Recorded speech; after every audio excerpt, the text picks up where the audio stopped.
We are going to end the work week with isolated thunder showers persisting across the eastern half of the country, extending down into much of KwaZulu-Natal and parts of the Eastern Cape.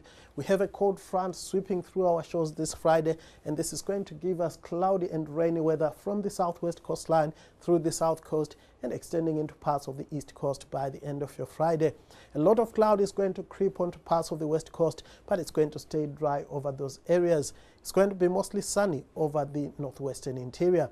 Up to a 40% chance of precipitation is forecast this Friday wherever you see that light shade of blue, as well as over the interior of the Western Cape. Up to a 60% chance of rain is forecast along the southwest coastline.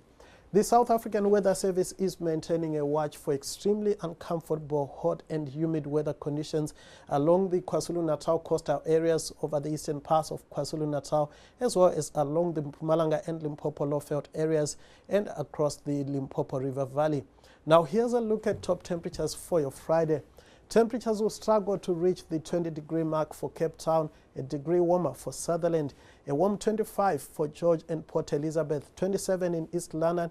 It's going to be hot over the interior of the Eastern Cape, hot as well across KwaZulu-Natal, where temperatures will be mostly in the lower to mid-30s. We are expecting highs of around 33 from Mbombela, Pretoria, as well as Mahikeng. Joburg peaks at 30 degrees, and a warm 32 is forecast for Bloemfontein. Here's a look at what the coastal areas have in store for your Friday. Fairly good beach conditions are forecast along the west coast, where moderate winds are expected throughout the day. Off the west coast, swell heights are going to decrease to around 3 meters.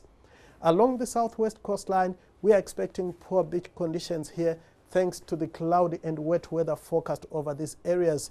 Strong winds are also expected around Cape Agulhas and the Hermanus area. Further east along the south coast, we are also going to stay with poor beach conditions here with fairly strong winds expected around Port Elizabeth. The winds around Plettenberg Bay and Mossel Bay will also increase as the day comes to a close. Lastly, along the east coast, wet weather is going to keep beach conditions unfavorable, and swell heights off the east coast will average around 2.5 meters.